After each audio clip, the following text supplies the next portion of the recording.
उपस्थित धर्म प्रेमी श्रद्धावान जिज्ञासु भाइयों तथा सुशील बहनों, इन दिनों हम ज्ञानी के 10 लक्षण देख रहे हैं, जिसके अंदर हमने देखा पहला लक्षण कौन सा है? अक्रोध। अक्रोध। जो ज्ञानी होता है क्रोधी नहीं होता, शांत रहता है, हमेशा वो उचका उचका नहीं रहता है, ठहरा ठहरा रहता है। हमारे आचार्य भगवान ऐसे, कभी सुना आपने कि आचार्य भगवान ने किसी से झगड़ा किया, किसी से गरम बात करी?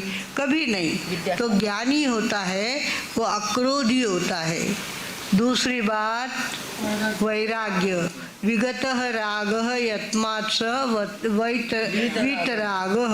जो राग भाव से अपने आप उसको राग होता ही नहीं, किसी चीज़ का राग होता ही नहीं, ये चीज़ मुझे चाहिए ऐसे उसके मन में आती नहीं। जो जिसकी नींव वैराग्य की होती है वो अपने आप में वैराग्य की साधना उसके द्वारा हो जाती है।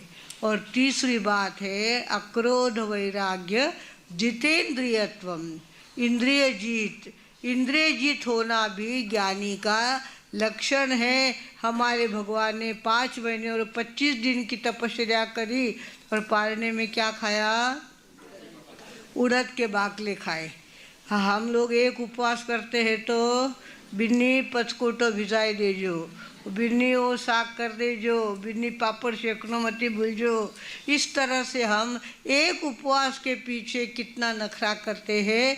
और वह भगवान ने 5 महीने और 25 दिन तक तपस्या करने के बाद पारने में उड़द के बाकले खाए और कहीं उसकी एडवर्टाइज नहीं की, कहीं उसकी प्रसिद्धि नहीं की, अपने आप प्रसिद्धि हो गई, बात अलग है, बाकी उन्होंने कभी किया नहीं। हमारे संत कबीर ने कहा है अली मतंग अली पतंग भुज भीम रस, एक एक रस आज, कबीरा उनकी क्या गति, जाको व्यापत पाज।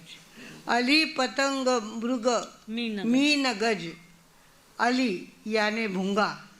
भूंगा जो होता है वो क्या होता है, फूल पे जाके बैठता है शाम के समय, उसको लगता है सुगंध बहुत अच्छी लगती है उसको, तो वो अंदर में फूल के अंदर में जाके बैठ जाता है। वो सोचता है कि अब मैं यहाँ का रस लूँगा। तब तक तो शाम का समय होता है और फूल अपना मुंह बंद कर देता है। जिस भूंगे के अंदर लकड़ा तक कोरने की ताकत है, लकड़ा कुरेदने की ताकत जिस भूंगे में है, वो भूंगा उस भौरा जो होता है वो क्या होता है, वो कहता है कि अब फूल बंदी हो गया है तो रात भर यही रहेंगे हम लोग, क्या ज़रूरत है बाहर निकलने की, फूल को धक्का देने की क्या ज़रूरत है। इसके लिए वो क्या करता है, रात्रिर्गमिष्यसि भविष्यसि सुप्रभातम, भास्वानुदेश्यसि उदिष्यसि पंकजश्री, इत्थं विचिन्त्यते कोशगते द्विरेफे, हा हंत हंत नलिनी गज उज्जहार। वो विचार करता है कि मैं यहाँ रात भर रहूँगा, सवेरे फूल अपना मुंह खोलेगा और तब मैं यहाँ से उड़ जाऊँगा, तब तक यहाँ का आनंद मैं लूँगा। तब तक तो बगीचे में हाथी आ जाता है और हाथी एक एक टहनी अपने मुंह में डालता है। जिस टहनी पे वो भूंगा बंद था वो टहनी भी क्या करता है, वो अपने मुंह में डाल देता है। और उसके दांत के नीचे कब वो चबा लिया गया, कब उसका अंत हो गया, ये उसको भी पता नहीं चलता। भगवानों, हमारे साथ भी ये हो रहा है। कल तक हम बिल्कुल अच्छे थे और लोग कहते थे सकाळे मैं इसो करूँ, सकाळे उसो करूँ, सकाळे बेटा वास्ते छोरी देखन जाऊँ, इतनी बातें करता। रात को क्या होता है, अटैक आ गया, और चले गए, सारा काम छोड़ करके ऐसे कि ऐसे जाना पड़ा।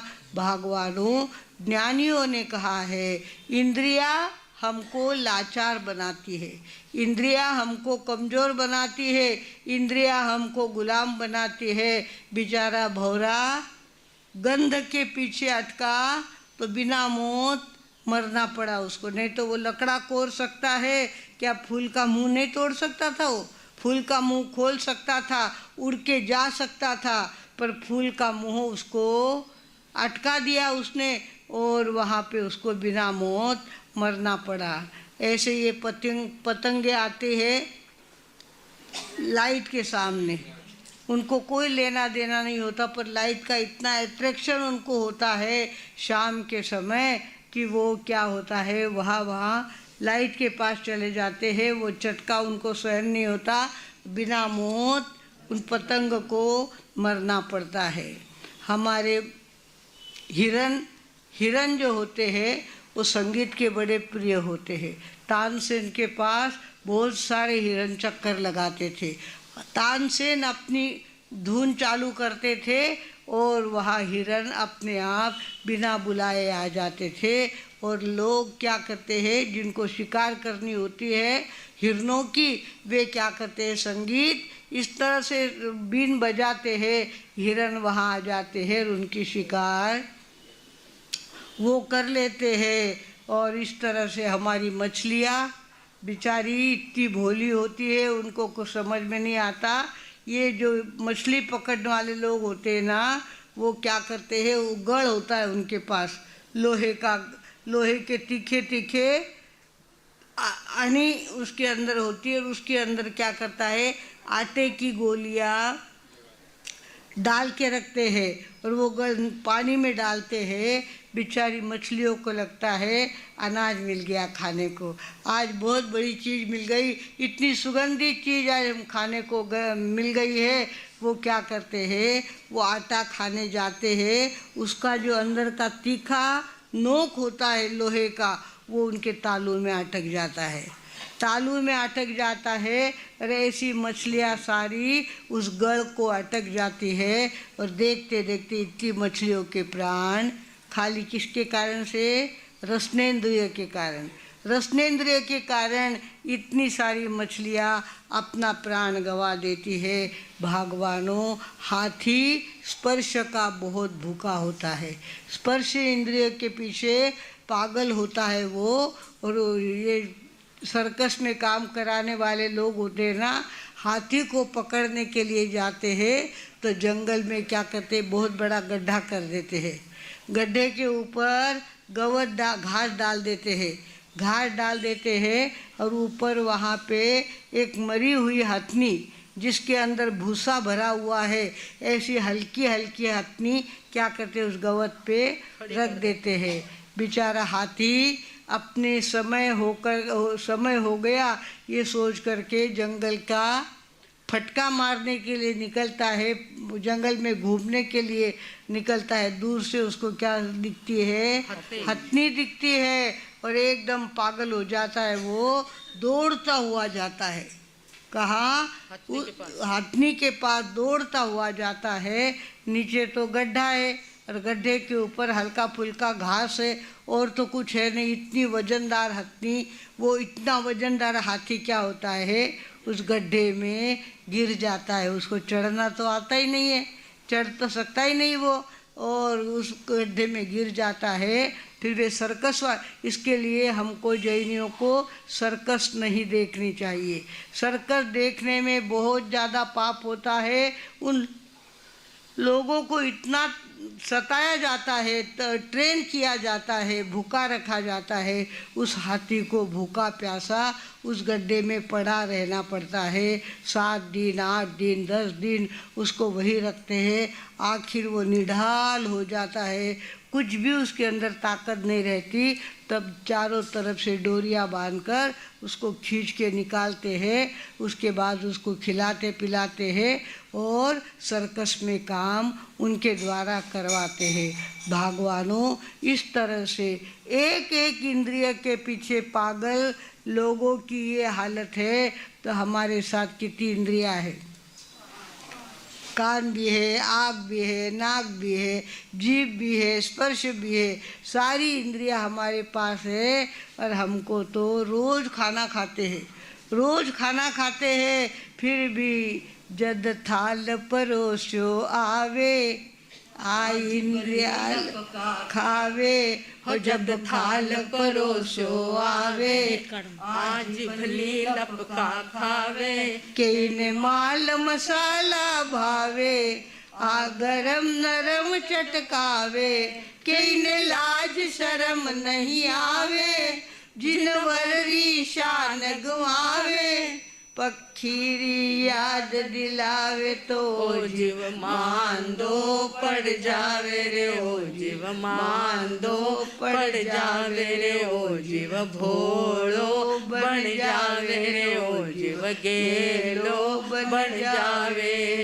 जद मोहरी बाता निकले, तब जीव घणो ओ पिघड़े, हो जद मोहरी बाता निकले, तब जीव घणो ओ पिघड़े, कोई त्याग धर्म समझावे, उपवास याद दिलावे, तो जीव मांदो पड़ जावे रे, ओ जीव मांदो पड़ जावे रे, ओ जीव भोलो बन जावे रे, ओ जीव गेलो बन जावे। हम लोग रोज रोज इंद्रियों के पीछे अटकते जा रहे हैं।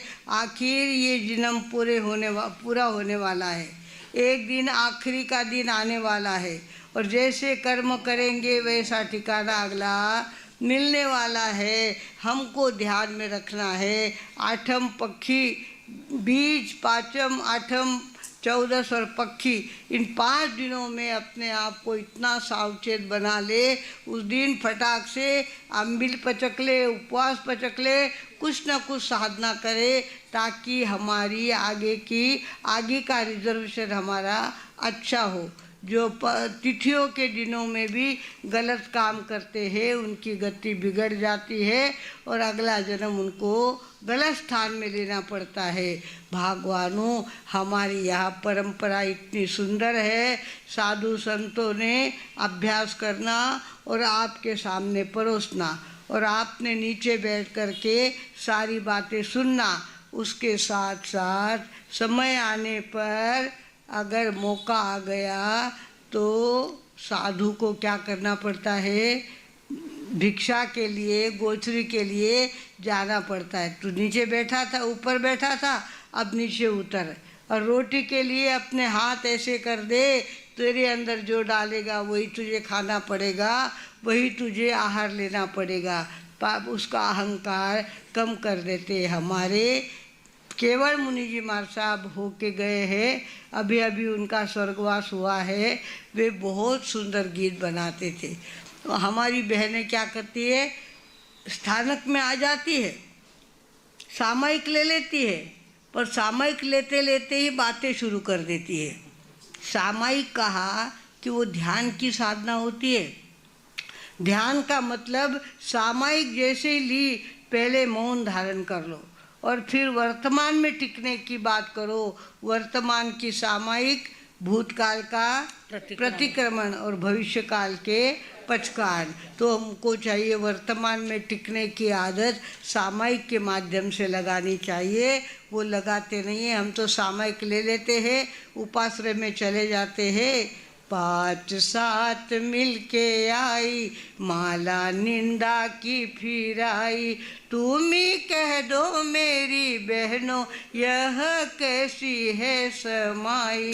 5 7 मिलके आई, माला निंदा की फिर आई, तुम ही कह दो मेरी बहनों यह कैसी है समाई। 5 7 मिलके आई, राजी बाई, रतनी बाई, दो दाखी सकरी बाई, दाखी सकरी बाई, दोपहरी में या संध्या में स्थानक में सब आई, स्थानक में सब आई। अब बातों की झड़ी लगाई, इसकी उसकी करी बुराई। तुम ही कह दो मेरी बहनों, यह कैसी है समाई, 5-7 मिलके आई। एक कहे ओ प्रेम भुआ जी, कल क्यों हुई लड़ाई,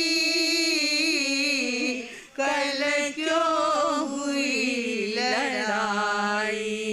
मजा बड़ा ही आया होगा, पर मैं नहीं आने पाई, मैं नहीं आने पाई। आए कमला घर जवाई, गाली गाने को बुलाई। आए कमला घर जवाई, गाली गाने को बुलाई। तुम ही कह दो मेरी बहनों, यह कैसी है समाई, 5-7 मिलके आई। सास बहू का घर बाहर का गीत सभी का गाया, गीत सभी का गाया।